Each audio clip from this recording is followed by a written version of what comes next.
Ini pariwisata ini sebenarnya kalau kita mau bilang ya, itu adalah jantung atau mukanya Provinsi Banten. Yes. Jadi sebenarnya asik sekali pariwisata ini. Jalan kemana aja, ngelihat pantai, Heeh. ngelihat apa gitu, ngelihat gerujugan atau Hmm. apa gitu ya, langsung disosialisasikan.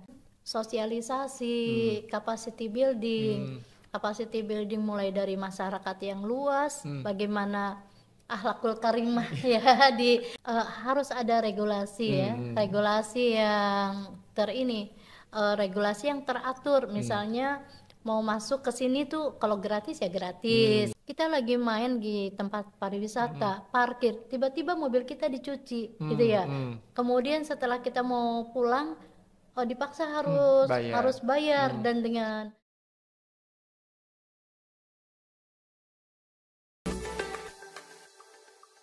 Assalamualaikum warahmatullahi wabarakatuh. Selamat sore Sobat Ekbis dimanapun Anda berada. Senang sekali rasanya di sore hari ini Faiz dapat berkunjung langsung ke kantor DPD Gerindra Provinsi Banten. Dan sudah hadir ini Ibu Ncop Sophia, anggota Komisi 3 DPRD Provinsi Banten dari fraksi Partai Gerindra.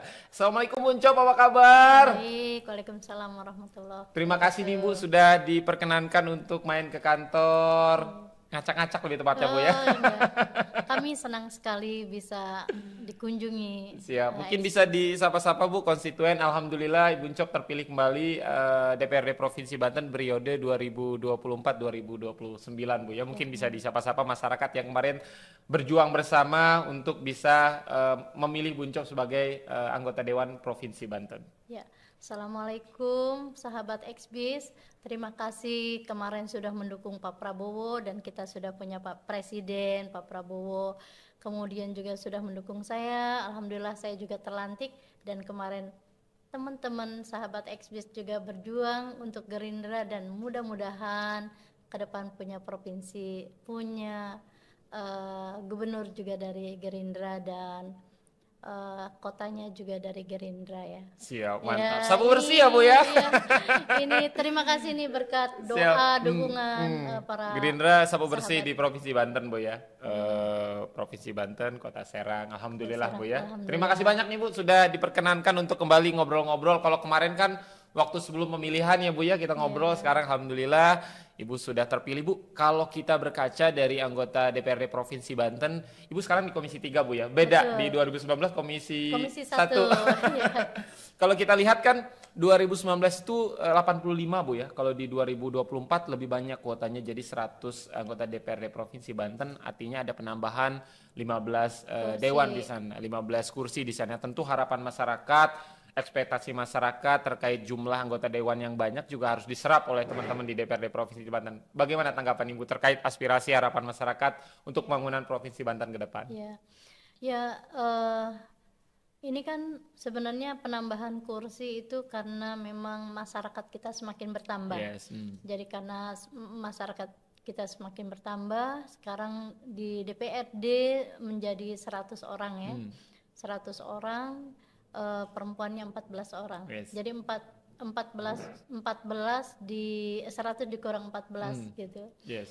Mudah-mudahan dengan bertambahnya kursi pelayanan kami, dewannya kami semua bisa maksimal Yes. mewakili masyarakat, mencoba sama-sama berjuang mensejahterakan masyarakat bersama dengan pemerintah daerah Banten. Siap. Ini harapan masyarakat tentu besar dengan banyaknya anggota DPRD Provinsi Banten dan semoga kinerja-kinerja DPRD Provinsi Banten ke depan bisa langsung dirasakan ya Bu ya oleh masyarakat Provinsi Banten. Bu, kita baru saja sama-sama selesai melaksanakan pesta demokrasi, pilkada serentak di seluruh wilayah Indonesia termasuk di Provinsi Banten Bu.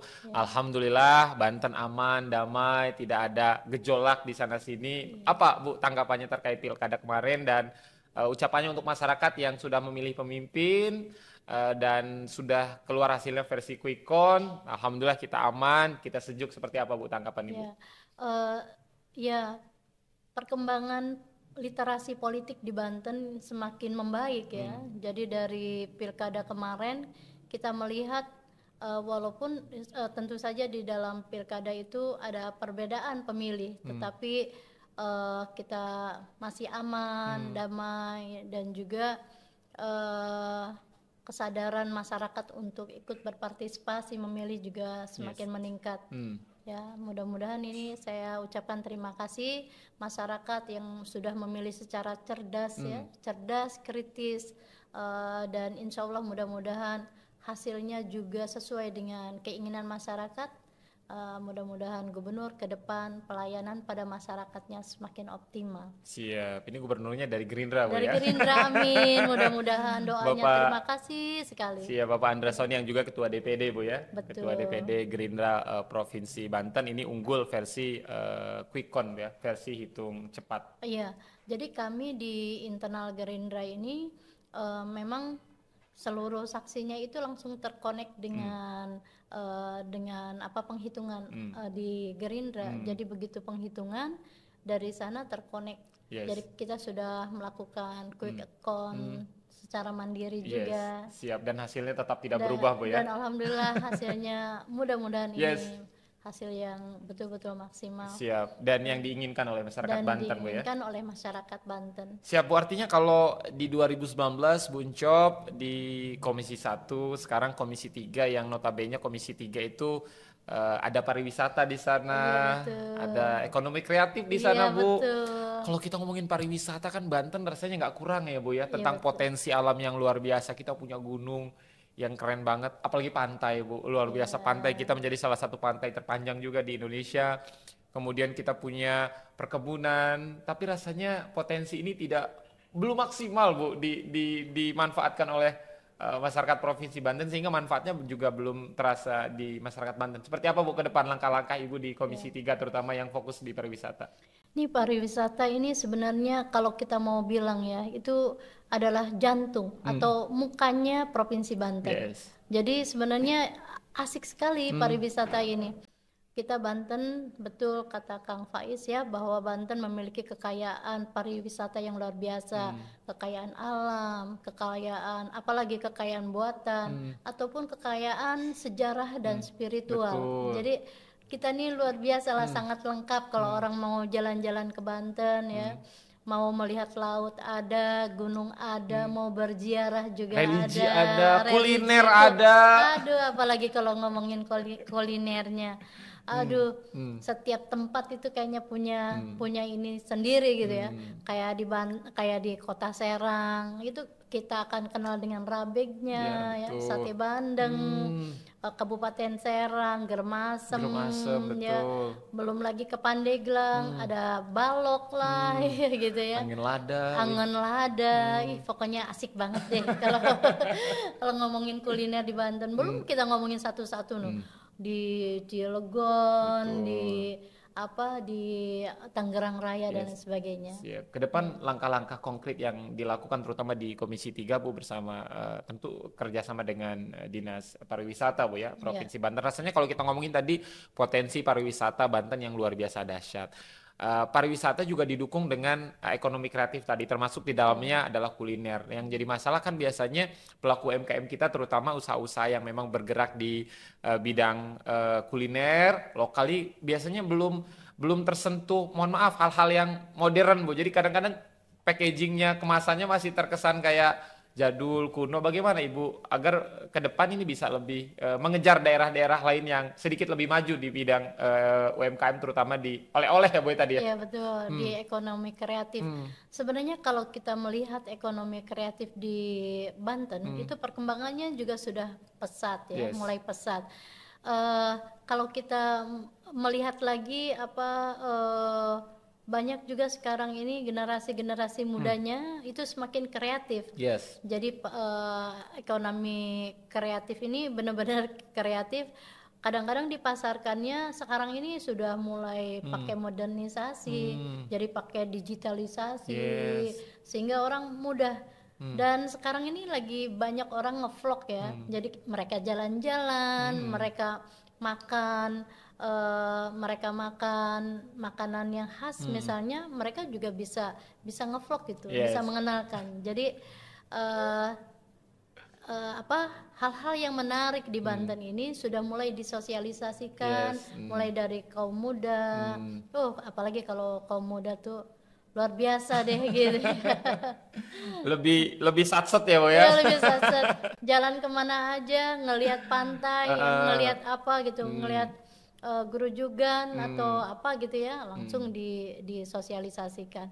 Dan sosialisasinya karena mereka ini pakai teknologisasi ya, Yes. sehingga bisa mencapai ke seluruh dunia. Jadi Yes. seluruh dunia sudah bisa melihat keindahan Banten Wes, dan nikmatnya mantap. kuliner Wes, Banten. mantap, luar biasa ya. Jadi dunia itu sekarang sudah di dalam genggaman ya, Bu ya. Iya, sudah Bu, kalau terkoneksi. kalau dulu kan artinya banyak orang yang berusaha berwirausaha itu kan masih pakai cara-cara konvensional, Bu. Artinya kalau jualannya harus punya kios, punya toko. Kalau sekarang kan nggak harus ya, Bu Iya ya. Di betul. rumah pun yang penting kita tahu teknologi, marketplace. Tapi banyak juga nih, Bu, beberapa UMKM yang mohon maaf masih kurang paham jualan di marketplace. Iya. Itu masih belum tahu caranya bagaimana. Ibu mendorong agar bagaimana semua, Bu ya.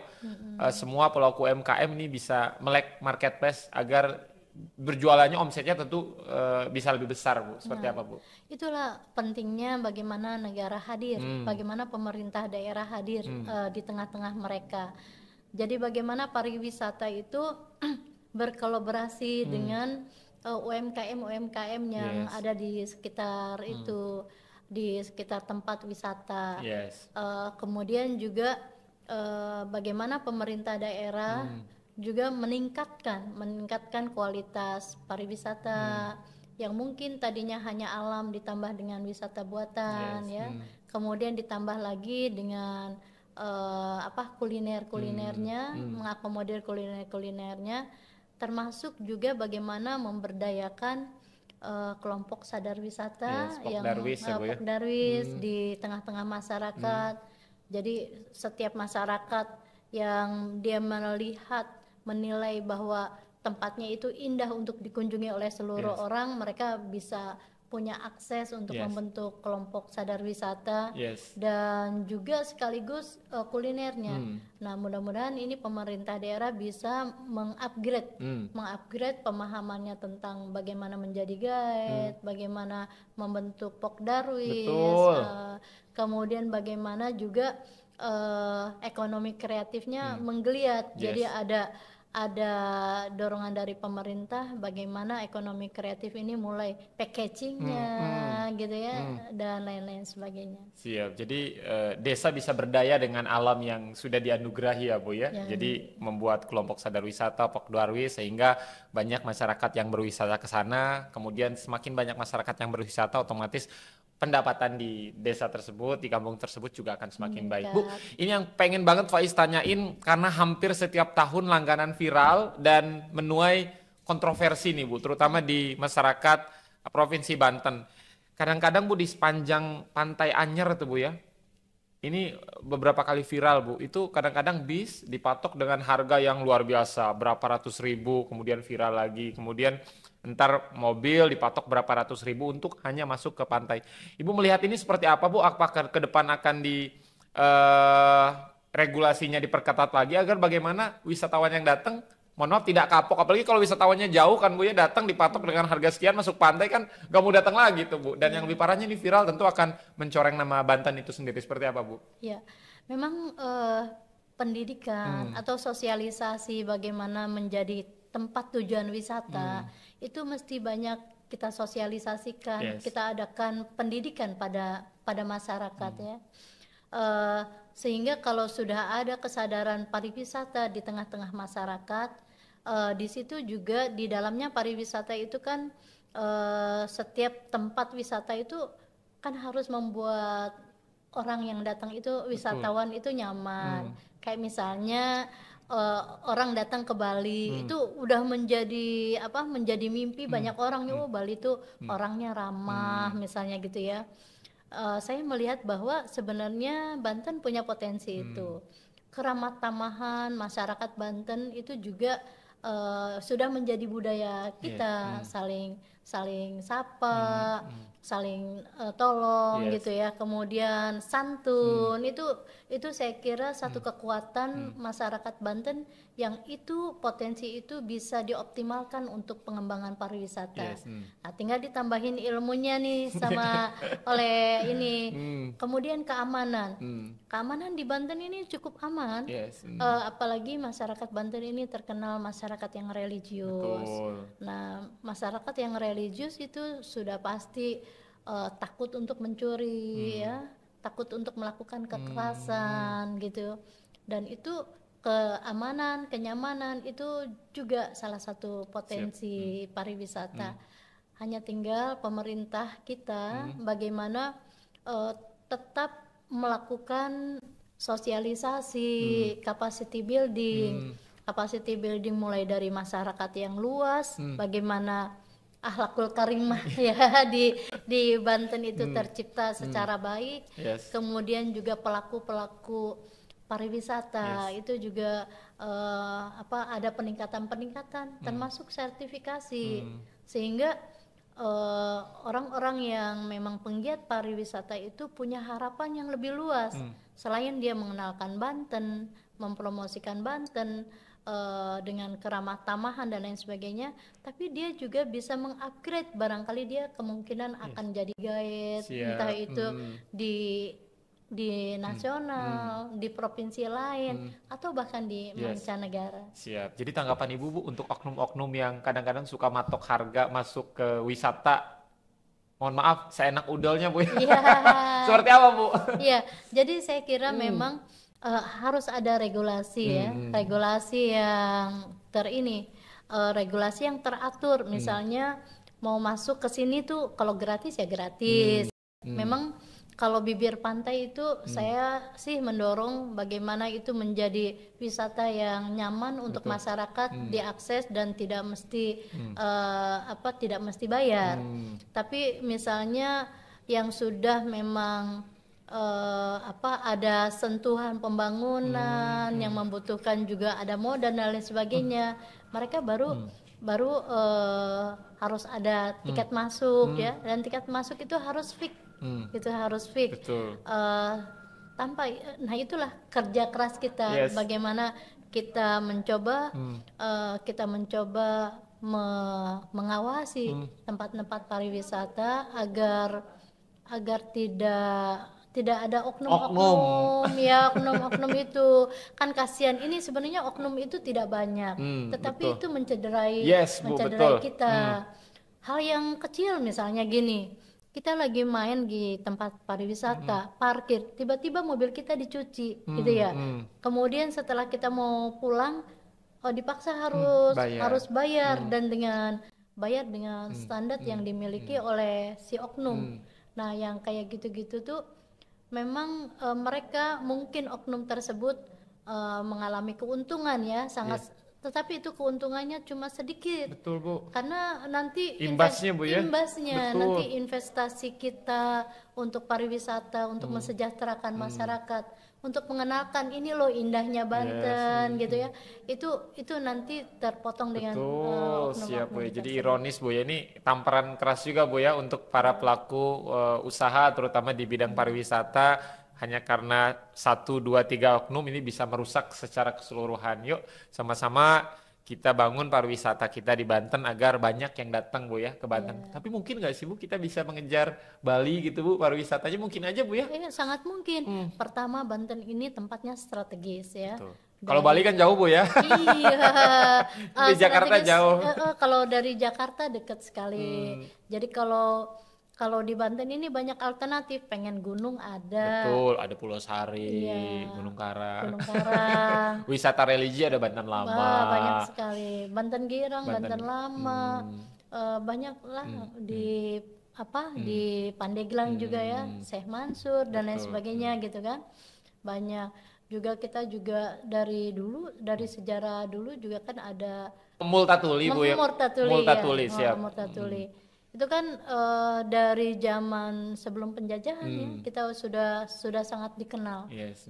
Belum lagi Banten itu dulunya kan pusat perdagangan internasional, pusat pertukaran ini ya budaya, Bu. budaya Siap. dan kekayaan alamnya juga, ladanya terkenal Yes. Banten itu ya. Ya banyaklah Banyak rempah-rempah, kehebatan Banten yang luar biasa. Bu, Iya. tapi mungkin nggak sih Bu, kalau kita belajar dari, kita ngomongin pariwisata nih Bu ya, Iya. kalau kita belajar dari Provinsi Bali yang memang sudah sangat leading gitu di dunia pariwisata, sudah sangat maju sekali. Itu kan kalau di Bali sepanjang bibir pantai itu gratis ya Bu ya. Jadi tidak dipungut biaya. Mungkin nggak sih Bu kita di Banten, terutama di Anyer deh, nggak usah kemana-mana dulu. Iya. Mungkin nggak sih Bu semua pantai yang ada di bibir pantai terutama itu digratiskan? Saya kira ini tinggal political will dari pemerintah daerah dan kami-kami Yes. gitu ya. Sangat mungkin, sangat mungkin sekali. Jadi memang harus ada komitmen dari kita semua, termasuk juga dari masyarakatnya. Masyarakatnya kalau jalan-jalan di bibir pantai jangan buang sampah sembarangan, Yes. misalnya gitu ya. Kemudian juga jangan melakukan kekerasan, harus memegang keamanan, ya kenyamanan. Saya kira semuanya mungkin. Nah, kemungkinan itu bisa dilihat dari apa? Harus dilihat dari pemihakan pemerintah daerah untuk anggaran pariwisata. Yes. Karena tanpa adanya anggaran, program juga tidak jalan. 2025 berapa nih Bu? Iya, aduh saya belum hafal. Iya. Siap, semoga ke depan pariwisata Banten semakin baik karena Banten tuh punya potensi luar biasa Bu. Banten Lama saja Bu, kita nggak usah jauh-jauh ya, Banten Lama itu wisata religi kalau dikelola dengan baik, dengan benar. Alhamdulillah sekarang Bu, kalau kita balik lagi tarik mundur ke belakang kan 10 tahun yang lalu Banten Lama luar biasa Bu, sangat tidak nyaman. Faiz sebagai orang Serang main ke Banten Lama 10 tahun yang lalu itu benar-benar nggak nyaman. Betul. Per 1 meter pengemis di mana-mana Bu, Iya. kemudian kumuh dan lain sebagainya. Tapi sekarang alhamdulillah Banten Lama sudah bagus, Sudah bagus. tinggal bagaimana dipercantik sehingga banyak wisatawan yang hadir ya Bu ya. Iya, Karena betul. semakin banyak wisatawan yang hadir, pemasukan untuk provinsi juga semakin bagus dan masyarakat yang sekitar juga akan terdampak kesejahteraannya Bu ya. Kesejahteraannya. Ini balik lagi Bu, soal UMKM. UMKM kan ini salah satu denyut nadi ekonomi juga Bu ya. Ini kan banyak kalau kita ngomongin UMKM, banyak banget di Banten yang UMKM ini yang sudah mulai agak maju Bu ya. Tapi memang banyak juga yang belum tersentuh Bu. Ke depan bakal ada apa nih Bu, terutama di Komisi 3, gebrakan-gebrakannya untuk UMKM. Iya, ini kan pariwisata ini harus bergandengan tangan Betul. dengan industri kreatif. Ya, industri kreatif kita itu produk-produk industri kreatif kita tidak saja dipasarkan di mancanegara, tetapi juga harus secara real kalau orang datang ke Banten mudah gitu aksesnya. Nah, industri kreatif ini mulai juga berbasis dari industri rumahan. Industri rumahan tuh artinya kayak tukang cukur tuh. Kalau UMKM kan udah cukup tinggi sebenarnya, karena masyarakat Banten sebenarnya yang gitu banyaknya tuh industri rumahan. Dia laksanakan sendiri, modal sendiri, kemudian dia jajakan sendiri gitu. Nah, saya kira support penaikan skill ya, Yes. penaikan skill industri rumahan, dan juga ada sertifikat industri rumahan loh. Sertifikat itu bisa mengakses masyarakat yang memiliki industri rumahan bisa lebih mengakses lebih jauh lagi. Siap. Kemudian juga ada pelatihan packagingnya. Betul. Dipermudah lah Bu ya. Dipermudah, termasuk juga disiapkan juga promosinya. Siap, permodalan, kemudian diajari promosi untuk promosi perjualannya Bu ya. untuk Semoga di bawah kepemimpinan Bapak Andra Soni ya Bu Ya, ya. siap. Ini Amin. Banten terutama di pariwisatanya semakin maju lagi Bu. Kalau Faiz lihat kan sekarang rasanya pelaku industri kreatif UMKM di Banten nih kayak jalannya masing-masing gitu loh Bu. Nggak ada satu wadah yang benar-benar menaungi industri kreatif ini sehingga menjadi kuat. Kalau kita di Bali kan ada satu tempat di mana semua Pusat oleh-oleh. pulas oleh-oleh ada namanya Krishna ya Bu ya. Itu kan semuanya oleh-oleh di sana mulai dari kerajinan tangan, makanan, kumpul jadi satu dalam satu tempat namanya Krishna. Kalau di Banten kan belum ada Bu ya kayaknya. Iya, jadi Mungkin nggak sih Bu ke depan ada dengan nama apa gitu yang benar-benar Banten banget namanya Bu? iya bisa. Itu saya kira memang Semuanya serba memungkinkan ya, serba memungkinkan. Karena melalui industri kreatif inilah menggeliatnya ekonomi masyarakat. Yes. Sebelum orang mencintai, kita harus bangga dulu dengan Betul. produk kita. Kita juga harus membiasakan juga gitu ya, saling peduli, saling membeli, saling menguatkan. Karena jangan sampai masyarakat kita itu merasa frustasi, dia bikin ini itu tapi nggak ada yang beli, kira-kira gitu ya. Jadi kasihanan. Itulah pentingnya ada sentuhan dari pemerintah daerah, termasuk juga kami-kami di Betul. DPRD. Kemudian jangan lupa juga dunia usaha. Dunia usaha itu CSR-nya loh, jangan lupa untuk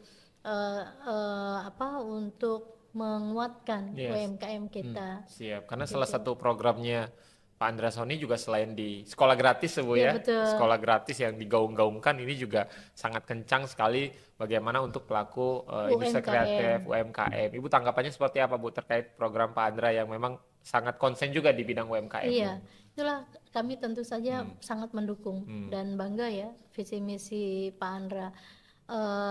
Kalau diperkuat misalnya dari sumber daya manusianya, SDM-nya, melalui apa penguatannya? Melalui pendidikan. Pendidikan ini apa saja hambatan pendidikan bagi masyarakat Banten? Salah satunya itu adalah persoalan biaya.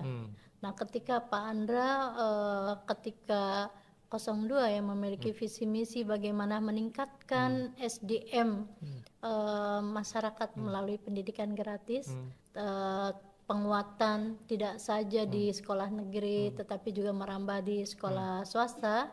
Tapi sekolah swasta tentu saja bukan sekolah swasta yang pemilihan dari masyarakat itu sendiri, tapi sekolah swasta yang memang mesti kita bantu gitu. SDM-nya meningkat, maka skill-skill yang lain juga akan meningkat. Siap. Ini masih ngomongin soal Pak Andra nih Bu. Pak Iya, Ismian siap. pengen minta tanggapannya. Kalau Iya, kita siap. lihat kan bagaimana seorang Pak Andra Soni ini berangkat dari keluarga yang biasa-biasa saja Bu ya. Anak seorang petani Bu.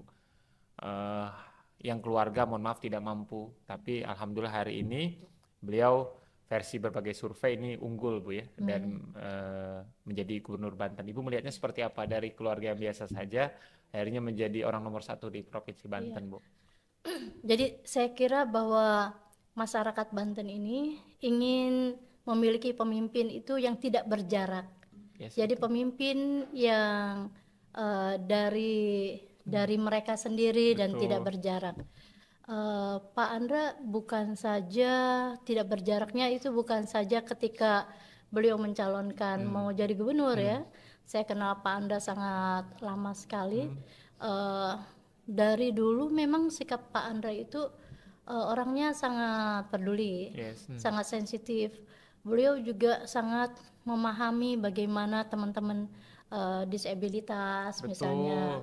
Jadi isu-isu marginal termasuk isu perempuan juga loh Pak Andro ya. Pak Andra itu sangat bagus memahami bagaimana ingin memberdayakan perempuan.